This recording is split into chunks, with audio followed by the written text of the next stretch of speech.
जिंदगी में कभी भी किसी शख्स के साथ भी ताल्लुक लालच का ना बनाए, वरना आप टूट के बिखर जाएंगे। सामने वाले का कुछ नहीं बिगड़ेगा, आप टूट के बिखरेंगे। और रिजल्ट की उम्मीद कभी ना रखें।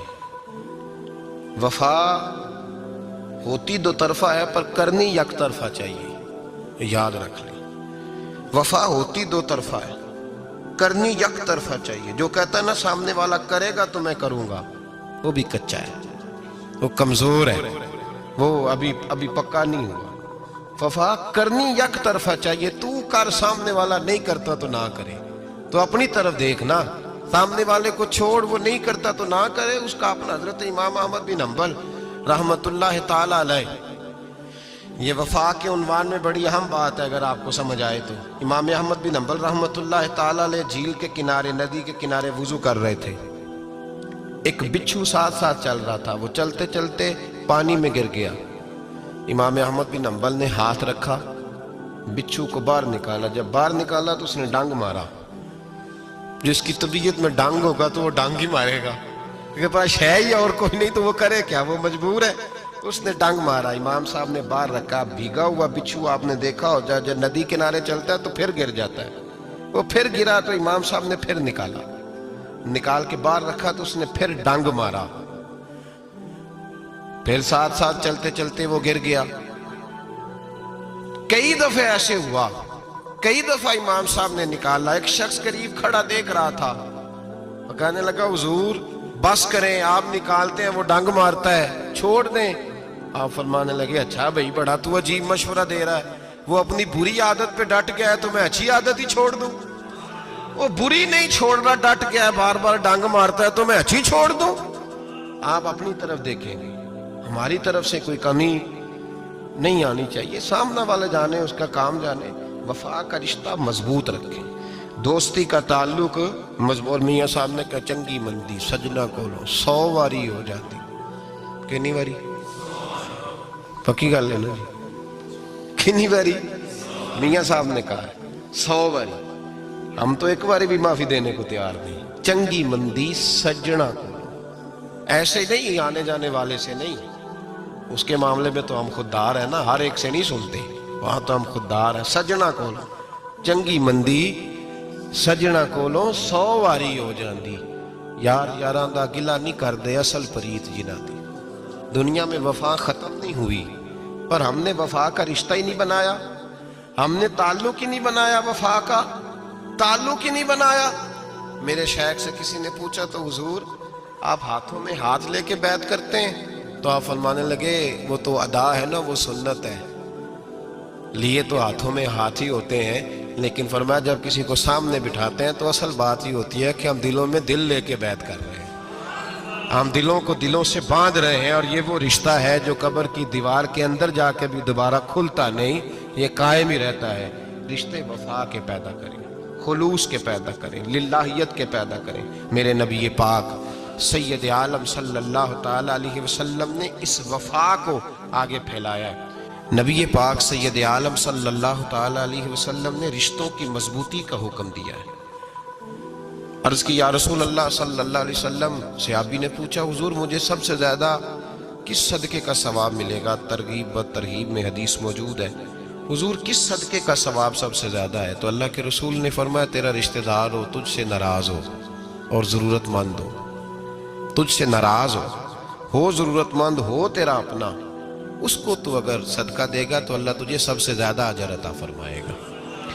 रिश्तों को निभाने के लिए जिन जरूरतों की जरूरत होती है, जिन हाजतों की, हम जो रिश्ते बनाते हैं ना, हमारे रिश्ते हैं जरूरत के, लालच के। जब तक लालच पूरा होता है रिश्ता होता है। हालांकि रिश्ते जरूरत के नहीं होने चाहिए, रिश्ते अकीदत के होने चाहिए, रिश्ते मोहब्बत के होने चाहिए। और रूहानी जिंदगी में अगर कोई रिश्ता लालच का हो तो वो तो 2 कदम नहीं चलता, टूट जाता है। अकीदत और मोहब्बत और एहतराम का जो रिश्ता होता है वो मजबूत होता है, वो हमेशा चलता है, उसके अंदर पुख्तगी होती है। वफा उस रिश्ते के अंदर आती है जिस रिश्ते के अंदर कोई लालच। हमारे जमाने के अंदर ये शोर हो गया है کہ کام پیارا ہے چام نہیں پیارا، اس شور نے رشتوں میں کمزوری ڈال دیا، دراڑیں پیدا کر دی۔ ہم لوگوں کو پیار ہو گیا ہے سامنے والا کتنا، اور جب تک ہمارے کام کا کوئی شخص رہتا ہے تب تک ہمارا تعلق بھی رہتا ہے، اور جب وہ ہمارے کام کا نہیں ہوتا تب تک ہمارا اس کے ساتھ تعلق ٹوٹ جاتا ہے۔ یاد رکھیے میرے بھائی، جب رشتے کی یہ بنیاد ہو نا، پھر اس میں وفا نہیں ہوتی، پھر اس میں وفا، آپ کہتے ہیں سامنے والا وفا نہیں کر رہا، تو بھائی وفا کی بنیاد ہی نہیں تھی یہ رشتہ، یہ بنیاد نہیں تھا وفا کی، وفا کی بنیاد نہیں۔ اللہ تبارک و تعالیٰ نے قرآن مجید میں صحابہ کی دو قسمیں بیان کی اور فرمایا دونوں کے ساتھ میرا وعدہ ہے کہ میں دونوں کے ساتھ اچھا سلوک کروں گا۔ یہ سارے ستارے ہیں پر قسمیں دو ہیں، قسمیں دو، قبل الفتح اور بعد الفتح۔ ایک قسم وہ ہے جو فتح مکہ سے پہلے کلمہ پڑھ کے مسلمان ہوئی، ان لوگوں کی درجہ اللہ کی بارگاہ میں زیادہ ہے۔ جو فتح مکہ کے بعد مسلمان ہوئے، اگرچہ وعدہ ان کے ساتھ بھی رب کریم کا ہے، سارے ستارے ہیں، سارے عظمت والے ہیں، لیکن چونکہ فتح کے بعد آئے تو ان کا وہ والا درجہ، ان کا درجہ زیادہ ہے جنہوں نے اسلام کی غربتوں سے پیار کیا، جنہوں نے بھوک سے پیار کیا، جنہوں نے بدر کی تنہائیوں سے پیار کیا، جنہوں نے احد کے پتھروں سے پیار کیا، ان کا درجہ شریعت میں زیادہ ہے۔ اگر آپ تعلق رکھتے ہیں نا، یاد رکھیں اتنی دیر کے جتنی دیر کام چلتا ہے، جتنی دیر ہمارا کسی دوست کے ساتھ تعلق ہے، تو یہ رشتہ کمزور ہے، اس میں وفا نہیں ہوگی اور کسی نہ کسی جگہ پہ ٹوٹ جائے گا، کسی نہ کسی جگہ پہ آ کے ختم ہو جائے گا۔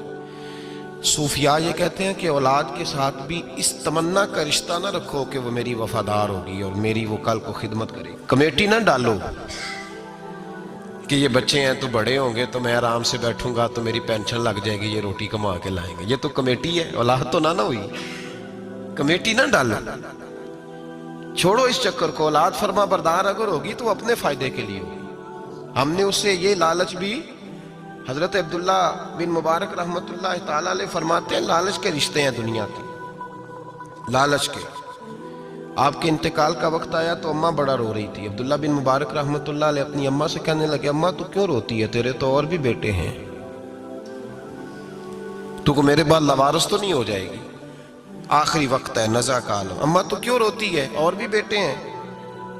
تو اماں کہنے لگی بیٹا اور بھی بیٹے ہیں پر جس طرح کا دھیان تو رکھتا تھا وہ نہیں رکھتے، جس طرح وقت پہ دوائی تو لا کے دیتا تھا وہ نہیں لا کے دیتے، جس طرح تو میرے کھانے پینے کا خیال رکھتا تھا وہ۔ کہنے لگے اچھا اماں اس کا مطلب ہے تو مجھے نہیں رو رہی، تو اپنی ضرورتوں کو رو رہی ہے کہ روٹی کون دے گا، کھانا کون لائے گا، دوائی، میں سمجھا تھا شاید مجھے رو رہی ہے۔ بیوی سے پوچھا تو کیوں رو رہی ہے، تو کہنے لگی تیری وجہ سے میری بادشاہی تھی، تو موجود ہے تو خاندان میں، معاشرے میں میرا ایک وقار ہے، تیرے بعد تو بیوہ کی زندگی ہوگی۔ آپ فرمانے لگے اوہو میں سمجھا تھا شاید مجھے رو رہی ہے، تو اپنے وقار کو رو رہی ہے۔ بیٹوں اور بیٹیوں سے پوچھا تمہاری آنکھوں میں کیوں آنسو چھلکتے ہیں؟ کہنے لگے ابا جس پیار سے باپ شادی کرتا ہے دوسرا کوئی نہیں کر سکتا،